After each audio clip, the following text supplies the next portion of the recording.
चलो भाई, आज हम बात करेंगे ग्रुप डी की कट ऑफ की और सीधे चर्चा करेंगे अधिकतम कट ऑफ और न्यूनतम कट ऑफ कितनी रहने वाली है। ठीक है, आपको पता है 15 तारीख तक या 16 तारीख तक ग्रुप डी का पूरा पेपर खत्म हो जाएगा, लेकिन अभी तक बहुत सारे बच्चों का पेपर हो चुका है और उनसे जो डाटा सामने आया है ना, और पेपर का लेवल जो पता चला है, उन सभी चीजों की स्टडी करने के बाद अधिकतम और न्यूनतम कट ऑफ मैं भी आपको बताने वाला हूँ। ठीक है, यहाँ पर देखो, मोस्टली 99% बच्चों की अगर मैं बात करूं, 99% बच्चों की अगर मैं बात करूं, जो उन्हें सबसे ज्यादा दिक्कत हुई है वो दिक्कत हुई है करंट अफेयर में।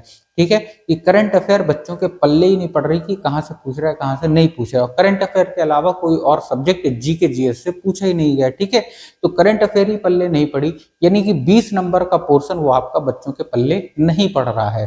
बात क्लियर है। अब 20 नंबर का पोर्शन जब पल्ले नहीं पड़ रहा है, यानी कि एग्जाम का एक बड़ा हिस्सा बच्चे क्या कर पा रहे हैं, उसे छोड़कर ही आना पड़ रहा है उन्हें।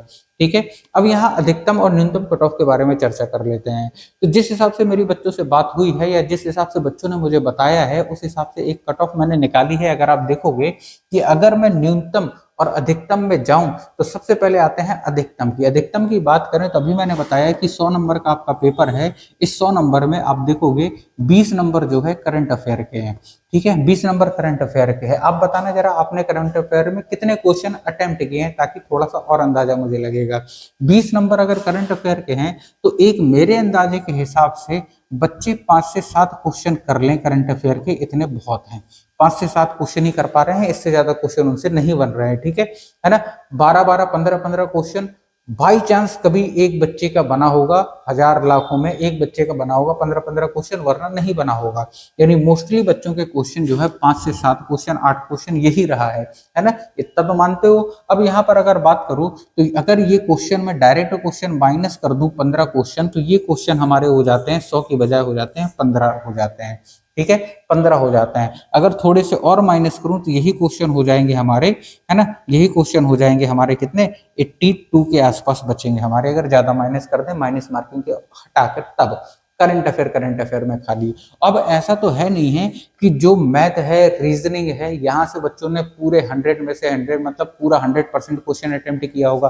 कुछ ना कुछ गलती तो हुई होगी, कुछ ना कुछ गलती हुई होगी। और अगर मैं उस गलती का परसेंटेज 15% के आसपास मान के चलूं, है ना, 15% के आसपास मान के चलूं, ठीक है ना, तो आप देखोगे 15% गलती का जब हम मान के चलते हैं, तो 15% गलती मानने के बाद जो हमारा अधिकतम कट ऑफ बनता है, वो बनता है हमारा कितना बनता है, 77 बनता है। कितना बनता है, 77 बनता है। वहीं अगर न्यूनतम पे हम जाएं कि न्यूनतम कितना जा सकता है, तो न्यूनतम कट ऑफ जाता है हमारा कितना, 72 पर जाता है। 72, आप इसे 70 भी लिख सकते हो। ठीक है, तो 70 से 72 आपका न्यूनतम, और मैक्सिमम जो आपका जाता है वो जाता है 77। ठीक है, इससे ज्यादा कट ऑफ आपकी रहेगी नहीं, और इससे नीचे कट ऑफ आने के चांसेस आपके बहुत कम रहेंगे। हाँ, जिस जोन, ऐसा जोन जो काफी ज्यादा दूर है, जहां बच्चों ने कम डाला है, जहां कंपटीशन कम है, वहां पर आप देखोगे 70 से भी नीचे कट ऑफ जा सकती है।